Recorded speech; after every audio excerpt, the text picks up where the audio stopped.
ወቅ ትክክለኛ ዕውቀት ማለት ይሄ ነው።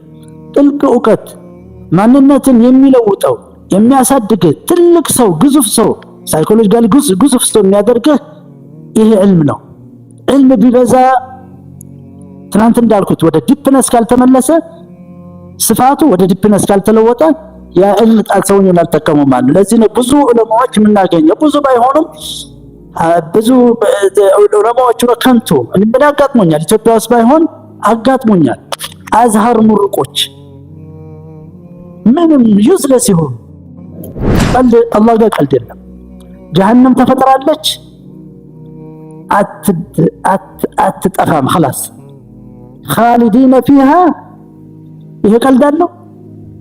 فاحذر ሚለኮ ተጠንቀቅ ነው የሚለው። ተጠንቀቅ እኔ ጋር የምትመጣበት ቀን አለ፣ ወደ እኔ የምትመለስበት ቀን አለ።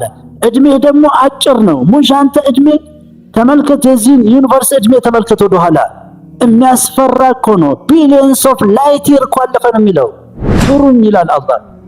ከፈራችሁኝ አላስፈራራችሁም ነው የሚለው። ጀሃነም ከፈራችሁ አትገቡም። ወተቁናር ብሏል። ጀሃነምን እተቁላህ አላህን ፍሩ፣ እተቁናር ጀሃነምን ፍሩ ብለናል። አላህ መፍራት ትንሽ ዕልም ይፈልጋል። እሳትን መፍራት ግን ብዙ ዕልም አይፈልግም። ትንሽ ኢማን ካለ ትፈራለህ። ምክንያቱም የእሳት እዚህ እንትኑ ስላለ ኤግዛምፕሉ ስላለ ስለ እሳት ሲናገር አላህ ቁርአን ላይ نحن جعلناها تذكرة ይሄ እሳት ባየሃት ቁጥር እንድታለቅስ ነው እንድትፈራ ነው። በመስጊድ ከገባች ሞባይል ይሰራልሃል። በጣም አስፈላጊ ካልሆነ ጉዳይ ካሉ በስተቀር ወይ የምታየው ነገር ካለ በስተቀር ለምንድን ነው ቁርአን ክፈት خلاص። ይሄ የቁርአን ወር ነው፣ የቁርአን ቤት ነው። ይሄ የአላህ ሞባይል ከፍቷል። ሼህ ሐሰን ይናገራል። በአረበኛው አለቀ፣ አማርኛውም ገባ። እሱ ዝም ብሎ እኔ አሁን شوف በጣም የጁምዓ خلاص ኹጥባ ከተጀመረ ያለው ሁኔታ በጣም ሴንሲቲቭ መሆኑን እንድታውቅ ተው አቁምና አዳምጥ ካልኩት ምን ይሆናል? የኔ ሶላት ይበላሻል።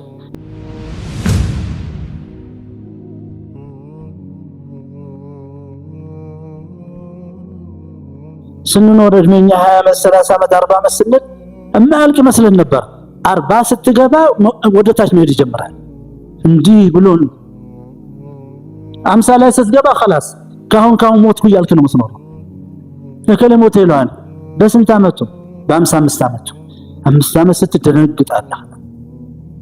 እንደ ገንዘብ ማለት ገንዘብ ሲያወጣው እንደ 10 ሺህ ብር አለኛ ሲያወጣ 50 ብር ላይ ሲደርስ 500 ብር ላይ ሲደርስ خلاص ሃይፐርቴንሽን ሲገባ ደም ብዛት ይዞት ደም ግፊት ያዞራል። ለዚህ ሁሉ ጊዜ ዱንያችንም አኺራችንን መያዝ ያለብን በአላህ ኃይል።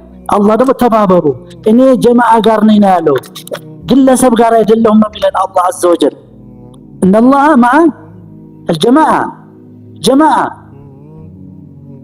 ተመልከት ደስ ሲል ሶሻል ፕሮግራም ነጥፈን በየቤቱ በየሰፈሩ በየቤቱ ስትገቡ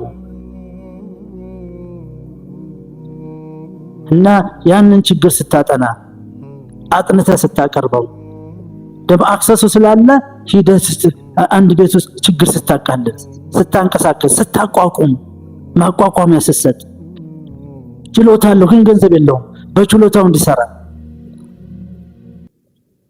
በጣም የማይሰሩ ከሆነ ደግሞ የአመቶች ስታደርግላቸው ቤት ስገዛላቸው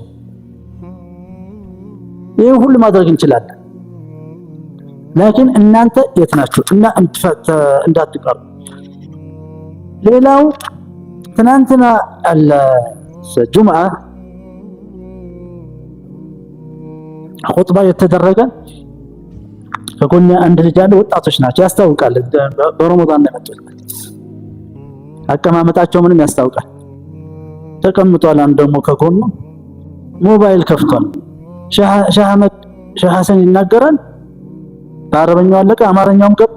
እሱ ዝም ብሎ እኔ አሁን شوف በጣም የጁምዓ خلاص ኹጥባ ከተጀመረ ያለው ሁኔታ በጣም ሴንሲቲቭ መሆኑን እንድታውቅ ተው አቁምና አዳምጥ ካልኩት ምን ይሆናል?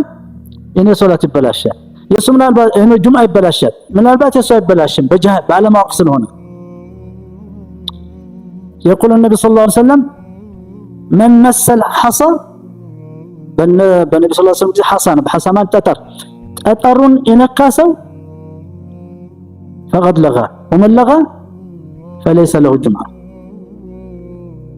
يعود ينقلب إلى أهله معذورا غير مأجور أجر ሳይሆን በማዕዙር ሆኖ ነው በአላህ ዘንድ ተወቅሶ ነው የሚመለሰው።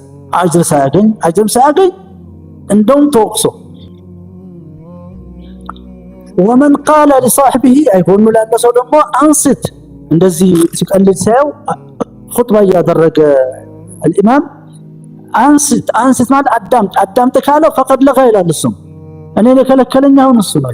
ይሄ ሐዲስ ነው። የሚገርመው አንተ ሱብሃንአላህ አይጨርስም وبعدين አሁን هذا خلاص እንትን ከጎኑ ያለው ደግሞ ይከታተለዋል። ሻህ ሐሰን ተቶ ደግሞ እሱ ሞባይል አላዘም እንዲህ ያለ ከዛ ጋር ከሱ ጋር ሆኖ ማለት ነው። እኔ አሁን ብዙ ወር ሆነኝ ይሄንን ካየው። ከዚህ በፊት አጋጥሞኛል እንደዚሁ ደግሞ ቶሎ ስለሚወጡ ሰዎች አትይዘው ማለት ነው። ምክንያቱም ሰው ስለሚለዋወጥ በል እዚህ ቦታ ላይ አስታውሳለሁ ሼክ የሚባል ደግሞ ጠምጥሟል። ቴሌፎን ተደወለለት አወጣና መናገር ጀመረ። አይ መስጊድ ላይ ነው ብሎ አሁን እዛ ላይ ያለው መስጊድ ላይ ደጋግሞ ይነግረዋል። ያኛው የሆነ ነገር ያናግረዋል። ወጣት ነው ያ እዚህ ያለው ትልቅ ሰው ነው፣ ግን ደግሞ ጠምጥሟል እንትኑ ይሄ አናማ አደፋ ጠምጥሟል። ያማ ሐዲሱን ጨረሰ። ጨረታ ከሆነም ጨረታውን ጨረሰ። እዚሁ እየተናገረ እዚህ እኮ ነው ፊት ለፊት ነው ደግሞ እርግጠኛ ነሽ ዑመር ቢያይ ኖሮ ምን እያረክ ነው ነበር? ይፈቀዳል አንተ ማቋረጥ አንስት ይለዋል። ሞባይልን ዝጋ ማለት ይቻላል። እንደውም ትምህርቱ ትናንትና እኮ ከሶላት በፊት ሰጣለሁ ብዬ ነበር። በኋላ ሳስበው ለዑመር ነግረዋለሁ ስል ረሳሁት። በዑመር ነው ወማ እንሳኒ ኢላ ሸይጣን ያ ነገር ተፈጠና በሞባይል خلق በመስጊድ ከገባችሁ ሞባይል ይሰራልሃል። በጣም አስፈላጊ ላልሆነ ጉዳይ ካልሆነ በስተቀር ወይ የምታየው ነገር ካለ በስተቀር ለምንድን ነው ቁርአን ክፈት خلاص። ይሄ የቁርአን ወር ነው፣ የቁርአን ቤት ነው። ይሄ የአላህ ፈለቁል በተረፈችው ሰዓት ምን እንበል? ያለፈውን እናስታውስ። አንዳንድ ነገሮች ሁለት አያ ተመረን ነበር ባለፈው። አንዱ አላህ ራሱን ያስተዋወቀና አላህ በዚህ ሰዓት ባለበት 24 ሰዓት ውስጥ በእድሜ በሙሉ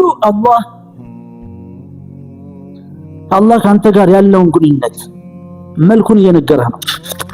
በሌላው አያ ላይ ደግሞ አላህ ያስተማረህ ያለው ጥልቅ እውቀት ምንድነው? አንተ ከአላህ ጋር ያለ ግንኙነት በዚህ በሁለቱ ነው። አሁን ሁለቱን አያቶች እንድገማቸው በጣም አስፈላጊ ስለሆኑ ያለሱ አትለወጥም፣ ያለሱ አታድግም፣ ያለሱ አትቀየርም፣ ያለሱ ሰው አትሆንም። ባጭሩ የመጀመሪያውን እንመልከት። يقول الله عز وجل جزء من الآية ሙሉ አያ አይደለችም፣ ቆርጠን ነው። ምክንያቱም ስለ አህካም ስለምናገር አህካም ጠላቅ ነው የምናገረው። يقول الله عز وجل واعلموا أن الله يعلم ما في أنفسكم فاحذروه واعلموا أن الله مع المتقين.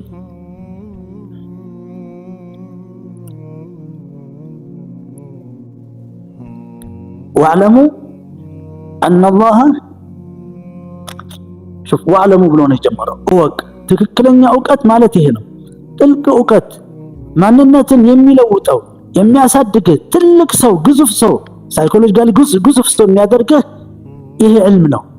ዕልም ቢበዛ ትናንት እንዳልኩት ወደ ዲፕነስ ካልተመለሰ ስፋቱ ወደ ዲፕነስ ካልተለወጠ ያ ዕልም ሰውየውን አልጠቀመውም ማለት። ለዚህ ነው ብዙ ዑለማዎች የምናገኘው ብዙ ባይሆኑም ብዙ ዑለማዎች ነው ከንቱ ምን አጋጥሞኛል ኢትዮጵያ ውስጥ ባይሆን አጋጥሞኛል። አዝሃር ሙርቆች ምንም ዩዝለስ ይሁን የሚያደርጉ የሚናገሩትን እንትን አሁን በህይወት አይኖር ይሞታሉ። እዛ ዩኒቨርሲቲ ለማስተማር ይመጡ ነበር። ወዕለሙ ይልሃል አላህ ወዕለሙ እወቁ ማለት ነው። አነላህ አላህ ዐዘ ወጀል ያዕለሙ እንደገና ተመልሰው ወዕለሙ አንተ እወቅ ይልሃል። ተመልከት እወቅ ምንድነው እወቅ ይልሃል። አነላህ አላህ ያውቃል ያዕለሙ ማፊ አንፉሲኩም ካለ በኋላ ፈህዘሩ ቀልድ አላህ ጋር ቀልድ የለም። ጀሃነም ተፈጥራለች አትጠፋም خلاص خالدين فيها ይሄ ቀልድ አለው። ፈህዘር የሚለው እኮ ተጠንቀቅ ነው የሚለው። ተጠንቀቅ እኔ ጋር የምትመጣበት ቀን አለ፣ ወደ እኔ የምትመለስበት ቀን አለ። እድሜህ ደግሞ አጭር ነው። ሙሽ አንተ እድሜ ተመልከት፣ የዚህን ዩኒቨርስ እድሜ ተመልከት ወደኋላ። የሚያስፈራ እኮ ነው። ቢሊየንስ ኦፍ ላይት ይር እኮ አለፈ ነው የሚለው። በላይት ይር እየተቆጠረ ነው። ላይት ይር የሚባል እንትን አላቸው፣ ሜትር አላቸው። በብርሃን ፍጥነት ብርሃን ፍጥነት ማለት በሰከንድ 300,000 ኪሎ ሜትር እየተጓዘ ማለት ነው። ያ ሁሉ አልፏል፣ አለቀ፣ እድሜው አልቋል። ቁርአን የሚለን ይሄ ነው። በዱንያ ላይ ቢዚ ስለሆናችሁ፣ በዱንያ ላይ እዛ ስለተነከራችሁ፣ ዱንያ ናላችሁን ስላዞረችሁ ነው እንጂ እሷን ስላፈቀራችሁ እድሜ ጊዜያችሁን በሙሉ ለሷ ስለሰጣችሁ የሷ ባሪያ ስለሆናችሁ ነው እንጂ እኔ ፊት የምትቆሙበት ጊዜ ደርሷል እያለ ነው። اقترب للناس حسابهم የሰዎች የሂሳብ ቀን ደረሰ። اقترب الناس حسابهم في غفلة معرضون አይ ለዱንያ ጀርባችሁን ስለሰጣችሁ ነው እንጂ ወደ አኺራ ብታዞሩ ቀኑ ቅርብ መሆኑ ይሰማችሁ ነበር፣ ታውቁት ነበር።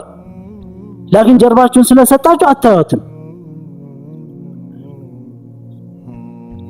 اقتربت الساعة اقترب በአማርኛ እንኳን እንደዚህ ነው። اقترب ተጠጋ ማለት ነው አይደለም፣ ቀረበ ማለት ነው በአማርኛ።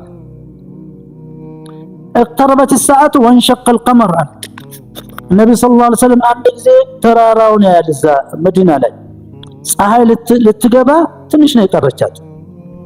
እቺን ያህል ተመልከ በምሳሌ እንሰጣቸው ታያላችሁ። እቺ ፀሐይ ምን እንደቀራት ከዱንያችሁ የቀረህ ነው አላቸው። ከዱንያ በሙሉ ካንተ እድሜ አይደለም፣ ዱንያ በሙሉ خلاص ይሄ ዩኒቨርስ ሰማይ መሬት ሁሉ መፈራረሻው ቀኑ ደርሷል።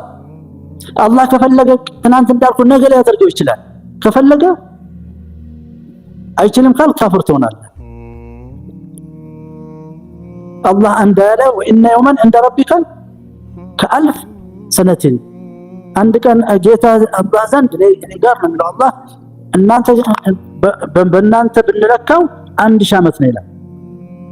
ተመልከት አንድ ሰው በዱንያ ላይ አሁን ዚና ሰርቶ አንድ ቀን ቢፈርድበት አላህ 1000 ዓመት ሊቆይ ነው ማለት ነው።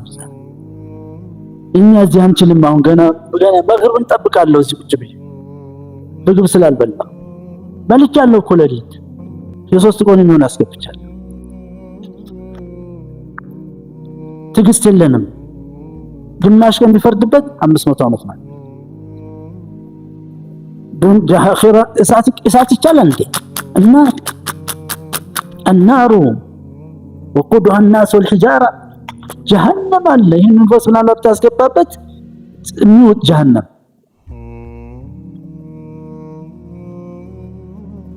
እንዴት ነው ማገዶ ሰው ነው ይላል። ሰው ራሱ ማገዶ አሁን እንጨት አይደለም እንደዚህ። ጀሃነም ደግሞ ሰው ነው ማገዶ። አላህ ያስፈራራን እኮ ነው። لهم ظلل لهم من فوقهم ከላይ ጀሃነም ظلل من النار እሳት ومن تحتهم ظلل እሳት ነው። ሁሉም ነገር እሳት ነው። ምግብ አለ እሳት ነው፣ ውሃ አለ እሳት ነው፣ ልብስ አለ እሳት ነው። እሳት خلاص አንድ ሰከንድ ማረፈን ላይ ፈተሩ አንሁም ረፍት የለም። ውስጡም ውጭም የሚቃጠለው ሁሉም ነገር እያንዳንዱ ሰል ይቃጠላል። ሁሉ ነገር ካለ በኋላ አላህና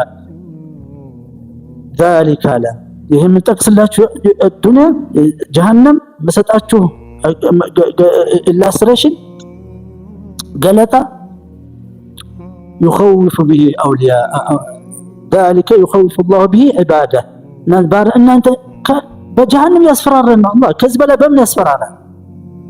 አሁን እናንተ ያለብን ሶላት በመስገድ መስጊድ በመምጣት ቁርአን በመቅራት ዒልም በመማር አላህን በማስታወስ አኺራን በማስታወስ ጀነት ጀሃነምን የአዛበል ቀብርን በማስታወስ እዚህ ደግሞ ሆነ አላህ ኢማንህን እስከምትሞት ድረስ ኢማንህን እንዲጠብቅልህ አይ ከኩፍርና ከሽርክ ከኒፋቅ እየፈራ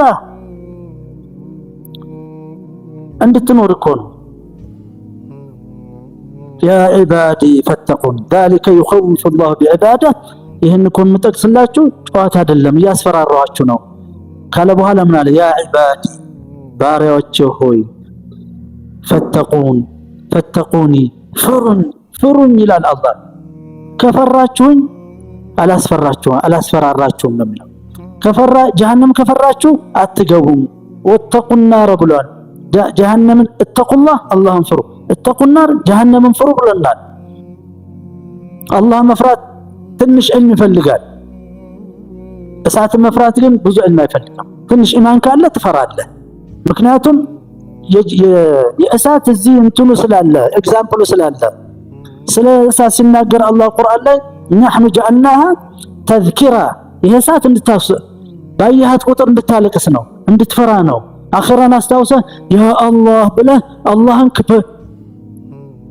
ከፈራ ልብ የመነጨ ዱዓ እንድትልክ ነው ወደ አላህ። ካልፈራ ልብ ዝም ብሎ የሚላክ ነገር ይሄ ባዶ ነው፣ ይሄ የቀለደ ነው። كما قال النبي صلى الله عليه وسلم ادعوا الله وأنتم موقنون بالإجابة واعلموا أن الله لا يستجيب الدعاء من قلب غافل ላሂን ጋፍል ማለት የዘነጋ ላሂን ማለት ደግሞ በሌላ ነገር ቢዚ ሆነ በከንቱ ነገር ቢዚ ሆነ በተራ ነገር ቢዚ ሆነ ልብ የመነጨ እንደው አላህ ይቀበል ያን ዱዓችን ብዙ የማይመለስ ይሄ ነው። ዝም ብሎ ባዶ እንደ ገለባ ከሆነ ልብ ምንም የአላህ ውስጥ የለም። የአላህ ግርማ በአላህ ግርማ የከበደ ልብ የለኝም። አላህ ስል ውጥርጥር ብዬ አይደለም፣ በኹሹዕ አይደለም፣ ዝም ብዬ ነው አላህ በየቦታው የምናየው ዱዓ ማለት ነው። ይኸው 50 60 ዓመት ዱዓ እየተደረገ መቼ ውጤት ሰጠ?